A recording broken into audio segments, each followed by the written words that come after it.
बहुत धन्यवाद जाकिर साहब आपको।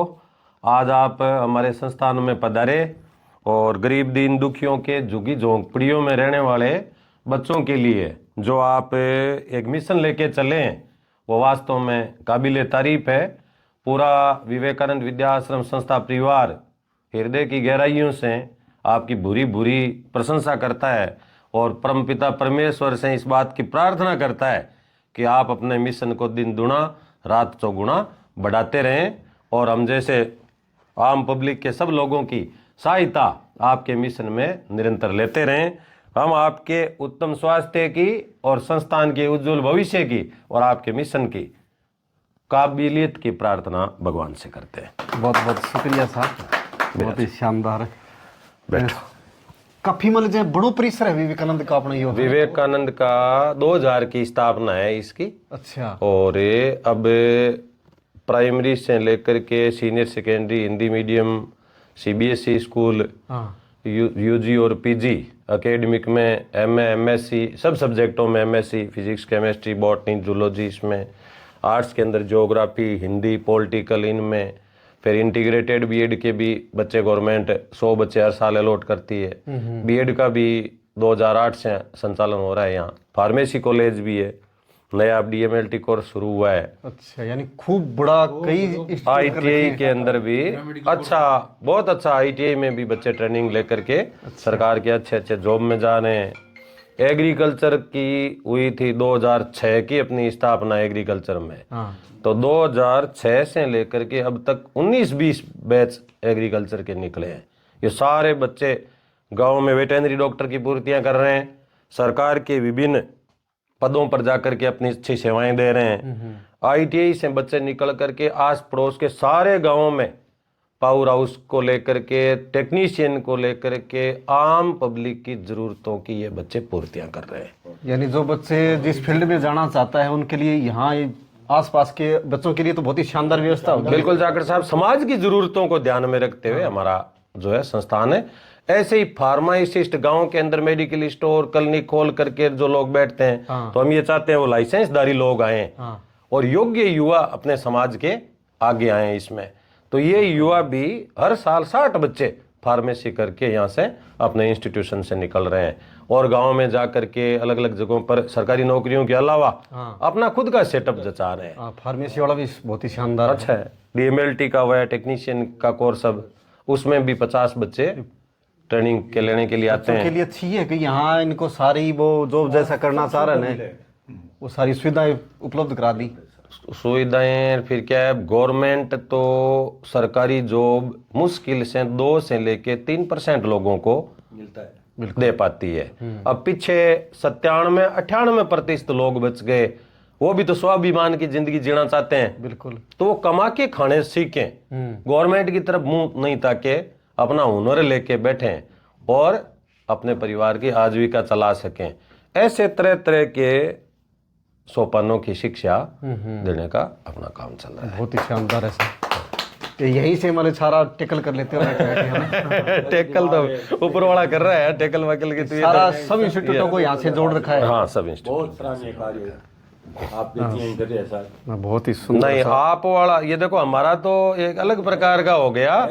बाकी जाखड़ साहब का इनका बच्चा ने जरा की आगे बढ़ी। मैं रामदेव जी आपको बताऊं कि इन्होंने एक कांस्टेबल के रूप में ज्वाइन करके भाई कितनी एक सोच होती है, आदमी अपने घर परिवार बीवी बच्चों को पालना पोसना और सरकार की नौकरी अर्जित करके अपना घर परिवार को चलाना, मकान बनाया, रोजी रोटी चलाना, ये तक की सोचते हैं। लेकिन आपके दिमाग में आइडिया कहां से आया कि भाई ये झुग्गी झोंपड़ियों में जो बच्चे रहते हैं इन बच्चों को मिशन के रूप में आगे लाएं? ये लेगा जी बिल्कुल एकदम छोटा सा ही था हमारे विचार और छोटी सी शुरुआत थी, बिल्कुल ही छोटी सी। 2-4 बच्चों को लेकर के पुलिस लाइन में आए थे मांगने के लिए। वहां झुग्गियां थी पास में। बिल्कुल। तो वो रोज रोज आते थे। वैसे इनको बस स्टैंड पर, रेलवे स्टेशन पर अपन देखते तो हमेशा ही थे। बिल्कुल बिल्कुल। और ये भी ख्याल था कि जब तक ये एजुकेशन से नहीं जुड़ेंगे ना तब तक यूं ही भटकते रहेंगे। लेकिन ऐसा नहीं था कि आगे चल करके कहीं अपन ही कोई ऐसी इनके लिए कोई शुरुआत करेंगे, ऐसा कोई मन में कोई प्लान नहीं था। अच्छा। मैं तो कोई 40 दिन की पीएल ले रखी थी, छुट्टी लेकर के टीचर की तैयारी कर रहा था। ठीक है। उसी टाइम में 2-3 बच्चे जिनके माँ बाप दोनों ही नहीं थे, वो आए रा करके मैं मांगने के लिए, रात की सब्जी रोटी मांग रहे थे कि सर कोई सब्जी रोटी है तो मैं आपको दे दूँ, मैंने जो भूख लग रही है। तो उनको सब्जी रोटी तो दे दी, फिर उनको बेटा आप झुग्गियों में चलो। मैं वो शायद कोई मांगने के लिए झूठ बोल रहे होंगे बच्चे, माँ बाप दोनों ही थोड़ी चले गए होंगे। तो जाके झुग्गियों में पता किया तो वास्तव में उनकी एक बुढ़ी दादी थी घर पे, वही उनको वो मांग के लाते थे ना आटा वगैरह, उससे खाना बना के उनको खिलाती थी। बाकी वो यूं ही भटक रहे थे दोनों, उनके माँ बाप दोनों ही नहीं थे वास्तव में। फिर उस जैसे और भी खूब सारे बच्चे वहां से घूम रहे थे। फिर मैंने तो उस दिन किताब को समेट के छोड़ा हो गई तैयारी पूरी, असली किताब खोल ली उस दिन। ये भी कोई परमात्मा की बहुत बड़ी आशीर्वाद है। कोई वो कृपा से ये कार्य शुरू हुआ है, और आपने इसको मिशन मान करके रे उसी जज्बे से दुगुने उत्साह के साथ आप कर रहे हो, तो बड़ी शुभकामनाएं। समाज के सब वर्ग आपसे जुड़े हुए हैं, और देश ही नहीं विदेशों से भी लोग बाग इस चीज की सराहना करते हैं। और हम तो भाई जाखड़ साहब ये कह रहे हैं कि आपकी तरह अगर समाज के लोग ऐसे सोचने लग जाए तो कमजोर तबका कोई रहे ही नहीं ना। बिल्कुल साथ जैसे नहीं अपन जैसे सोच रहे हैं या अपन देख रहे हैं कि दुनिया में बहुत सारे ऐसे देश हैं। अब मैं पिछले दिनों दुबई गया था, वहाँ इतनी गजब की व्यवस्था है कि सड़क है तो उसमें कहीं आपको ऊंची नीची, कहीं आपको ऐसी लगेगा ही नहीं कि अपने सही बात कहीं यहाँ पर नया भी हाईवे बनाते हैं तो उस पर भी ऊंची नीची, कहीं खड्डा कहीं मिल ही जाएगा। मिल जाएगा वहाँ रिश्वतखोरी नाम की चीज नहीं है। सही बात है। पुल है ना, पुल वो भी इतने झक्कास हैं कि आपको लगे कि यार इसके पास में मैं खड़ा होकर तस्वीर लूं। मिट्टी नाम की चीज कहीं नहीं मिलेगी, शाइनिंग है, पेंट वगैरह लगा लगा करके इतने सुंदर कर रखे हैं।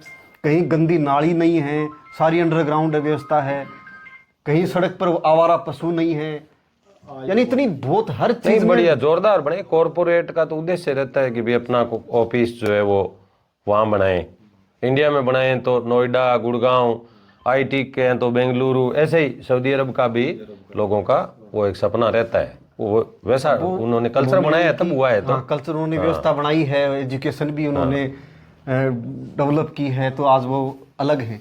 इसमें कितने बच्चे एनरोल्ड हैं अभी? अभी 200 बच्चे हैं। 200 बच्चे हैं। और क्लास किस तक के बच्चे हैं? ये 8 तक के फिलहाल।